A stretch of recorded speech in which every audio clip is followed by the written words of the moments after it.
Hi, my name is Sarah Bensman, and I'm here to talk with you about reentering the workforce after incarceration. It carries all sorts of special challenges, and we wanted to talk about the challenges and the ways you can get past those challenges with a good plan.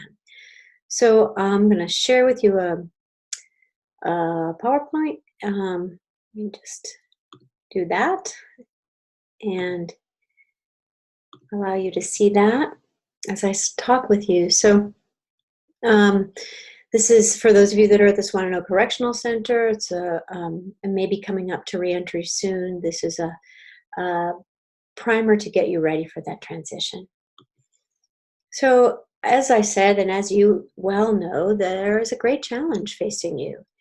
Before incarceration, it was hard to get a job, and so it's going to be all that much more difficult now. It's especially challenging, and you know these things, if you are caring for children or family members that need support, if you lack good transportation, if you live in unstable housing, if you have little or no previous experience in the work world, um, jobs in rural areas are particularly difficult to find if you live there. And for those of you that have to return to your home county, that can be a challenge. And also, if you struggle with substance abuse or any other disorder, it can be very challenging. So I encourage you to begin by thinking through your choices, because with all that going against you, you want to make sure that you're fully in control of this situation. Um, and that really requires you to identify your career goals. So start with what you really want based on what you know about yourself, and then identify the options that are available to you in a realistic way. What's out there? What could work with what you have offered in terms of your strengths? And then adopt a career perspective. So instead of thinking about how do I get some cash fast, which is also important, what I'm here to talk with you is really more about a long term strategy. Along the way, you're going to want to anticipate the barriers and make a plan to work around them. I found this quote in my research, and I thought it was pretty interesting that the attitudes that people have toward education and work rather than educational and work opportunities themselves are most associated with positive outcomes. So it's really a lot about the attitudes. And to do that, you really have to gear up to have a strong plan so that you can have a strong attitude. And changing your understanding about where you want to go next may involve considering, are you looking for a job or are you looking for a career? And I want to talk to you about the difference between a job and a career. Basically, a job is a quick fix, whereas a career is a lifetime pursuit, something that you're going to work at throughout your whole lifetime.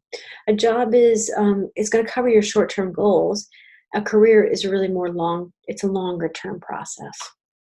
A jobs tend to have you staying at about the same income level, whereas careers, you expect that your income will increase over time as you kind of move up the ladder. Whereas with jobs, you don't really move up the ladder so much as move from job to job. Jobs tend to take no or little training, which makes them very accessible, and that's a great place to start. Careers do tend to take extra training. You don't have to have that all before you start, but you want to think about how to incorporate training as you go. Jobs are not interested in your values or what's important to you. You're just there to fill a job. Whereas careers, it should align with your values and what you want. Jobs tend to be given to you, whereas careers tend to be created by you.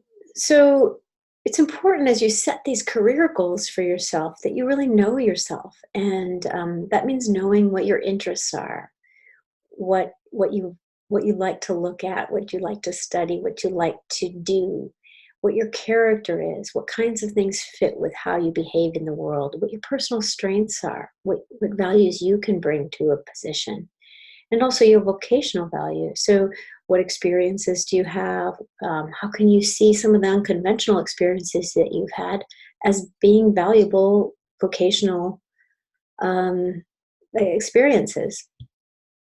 It's also important that you know what your options are so that you can focus your search on positions that match with your interests and abilities and also are welcoming to returning citizens, are not going to create that immediate barrier for you right at the beginning, and that meet with your logistical needs, your location, your timing, your flexibility needs. One way of knowing more about yourself is with this profiling tool called, or assessment tool called Holland's theory. And Holland developed this understanding of how different people like to work or how they best work, involving 6 different domains: conventional, realistic, investigative, artistic, social, and enterprising. And each of these, or even more completely, pairs of these can be are associated with different occupations, so that you can find out what you're good at and what are the occupations that really reflect what you're good at, so that you can work in the right field. And that list of occupations includes all levels of skill and education. It isn't just for super high level jobs. There's an online assessment tool that I've listed here, and I've listed it throughout the PowerPoint. I'll give it to you at the end as well. And that will allow you to take a little, answer some questions about what you like to do and how you like to work. And in the end, it'll spit out some numbers for you. It'll probably say 3 letters based on the first 3 letters of, the first letter of each of these 6 domains. And so it'll be your first, second, and third best areas. That's what we'll give you. And then based on that code of those 3 letters, you can look up and find positions that are aligned or similar to what your interests are. So let me give you a little bit more information on those 6 different domains.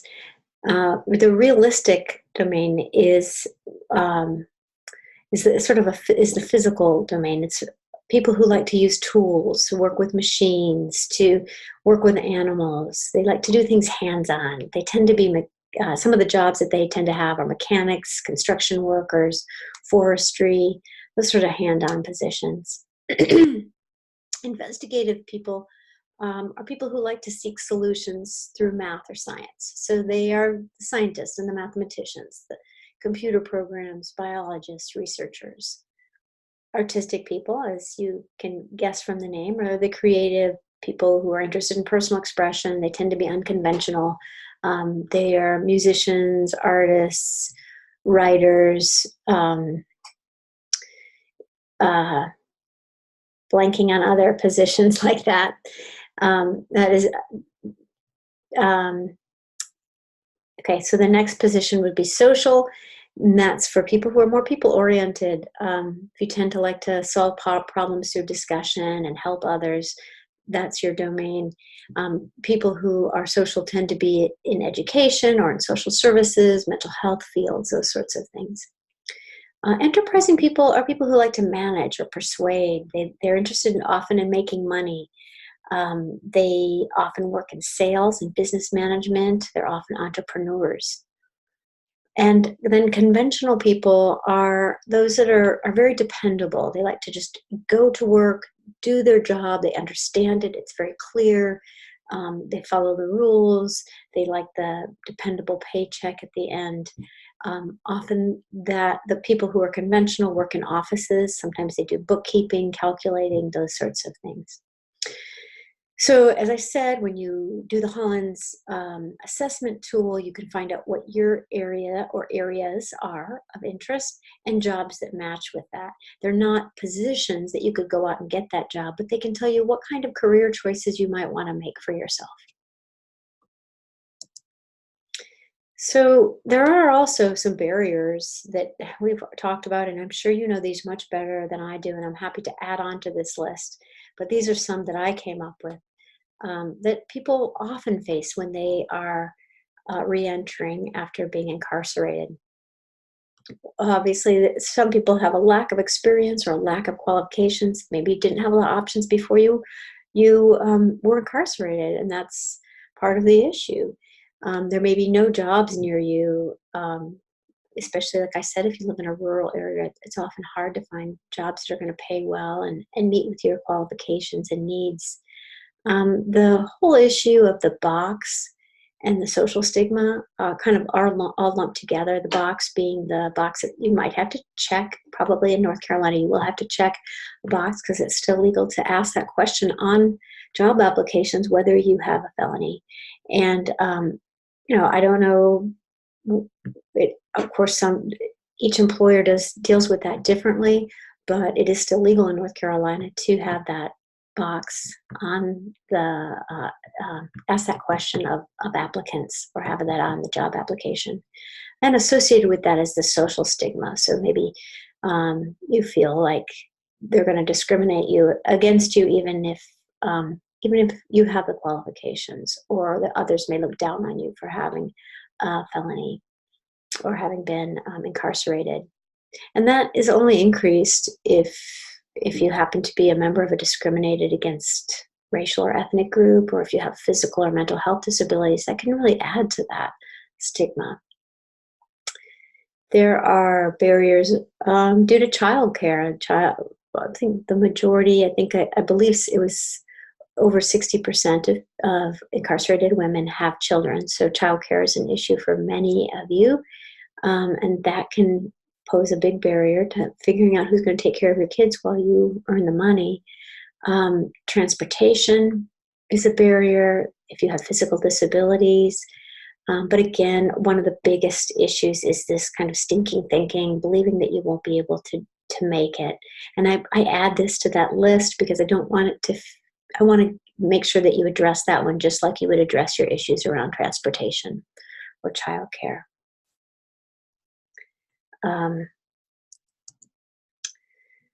So you do want to make a plan, and you want to make your plan address your attitude, as I said.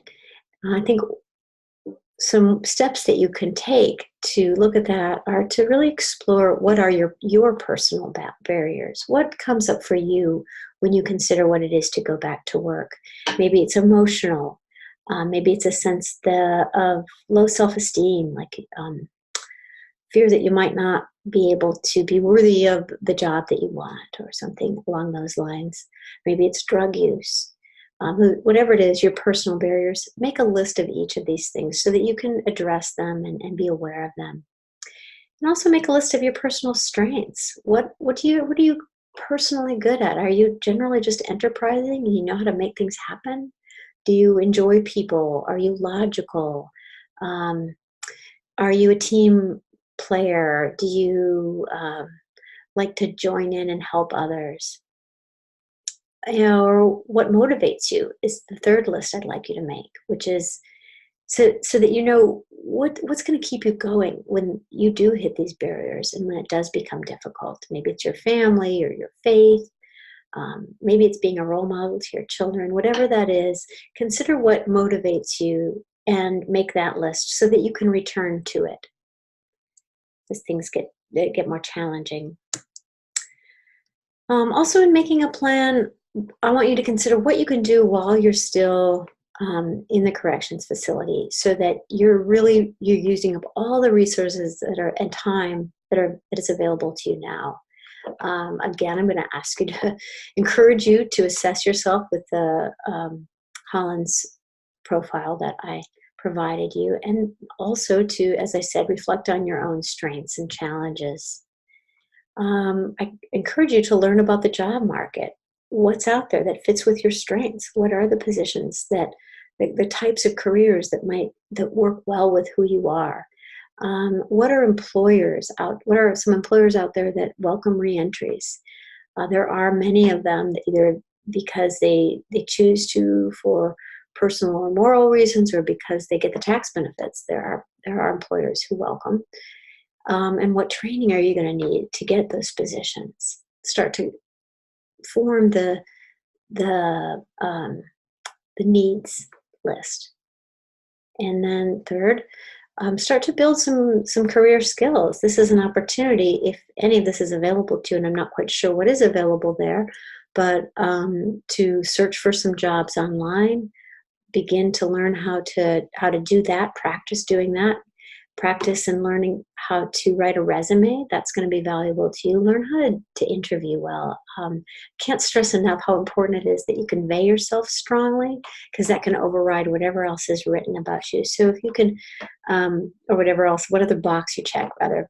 So if you can learn to come across as somebody who is confident and can do this job, that can be really a helpful way to get a job, help you get ahead. Learn how to dress for jobs and interviews. That's important as well, and learn how to work with your boss, with your coworkers. Learn how to resolve conflicts. Those are all skills that you can pre preset for prepare yourself with as you re-enter.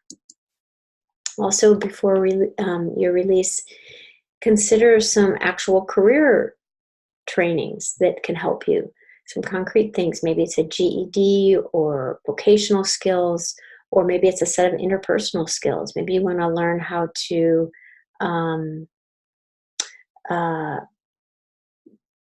weld, or be a nursing assistant, or whatever the skills are. What might be available to you online there.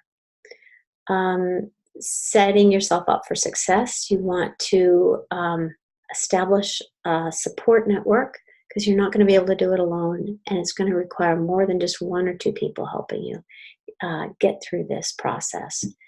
I also listed substance abuse treatment, because that is a big factor for a lot of women who are returning. And if you can have that one, start to have dealt with that one before you re-enter, that will get you leagues ahead. Once you have kind of prepared in all those ways, you can set some goals for yourself for moving forward. And I said SMART, I wrote down SMART goals here, because SMART goals are goals that are the ones that get done, because they are specific. They say exactly what it is that you're wanting. So if your goal is to, rather than just saying get a job, you might want to say get a job in office near my home that allows me to work 9 to 5. So be very specific. Have the goal be measurable, so that you can know whether you've achieved it, and it's clear. So if you're going to get training, say it's going to be 6 months of training. After the 6 months of training, I will have 3 months to look into jobs, and then I should be able to find the right job. Have it be attainable. So make sure that it's something that's realistic, and that you haven't set goals for yourself that you won't be able to make, and then you'll feel like you're failing. So check to make sure that it's a realistic goal. Also, that your goals are relevant. So in your list of goals for getting a job, you don't want to put in that you want to also start a strong romantic relationship, or that you want to find housing. Just keep it focused on this task of getting a job that you, or starting a career that you care about. And make sure it's time-based, as I said, that you have put in how much time each thing is going to take, and so that you're kind of able to keep track and make sure you're staying on course. Because we know that there are barriers, we want to plan to overcome those barriers. That requires patience is one thing, and that means, to me, being patient means managing your stress level. You can do that through whatever means: mindfulness, support, self-care, exercise, prayer, whatever helps you manage your stress level. And also maintain your motivation through whatever means works for you, through journaling or visioning or spiritual practices, however you can maintain your motivation. You want to keep your eye on the prize of your career, but you also want to be open to transitional jobs along the way. So recognizing that, it's going to be hard to get that first job, and so it may not be your dream job right away. You might want to start looking at temp agencies, because temp agencies frequently do hire people with felonies. But stay focused on your dream career and find the training you need. Talk with the people in the field. They'll keep you motivated. They'll keep you informed about new developments. He'll maybe hopefully link you to other people who can give you more information or even some job recommendations. And always, of course, do your best in every position so that even if it's unrelated to your career down the line, that it shows that you're a good worker. And then again, as I said before, in part of your plan, make sure that you build the support that you need. Make sure that you have kind of thought through who can do what for you, and if there's gaps, if there's maybe you need a lot of emotional support, make sure you find that support group that you need. It could be you could make your own list of who can help you in which ways, but make sure that you spread the weight.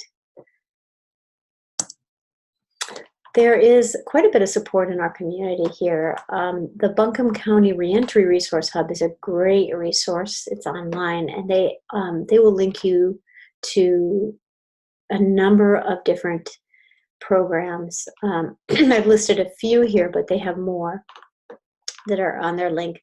One is reentry mediation for women. So, as I said, it's important to have that support network, but a lot of us have maybe burnt bridges before or during our arrest period or in our history at any point. And reentry mediation can be a way to restore those relationships through facilitated conversations and hopefully strengthen your support network.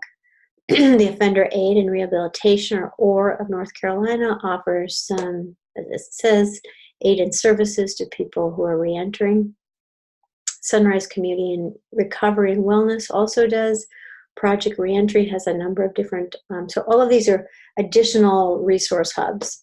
And then there's residential programs as well. Another support in our community that I want to highlight is the Haywood Street Congregation. They are a very, very welcoming congregation in downtown Asheville. They have a welcome table in which they serve fabulous meals, sit-down meals on Wednesdays and Sundays.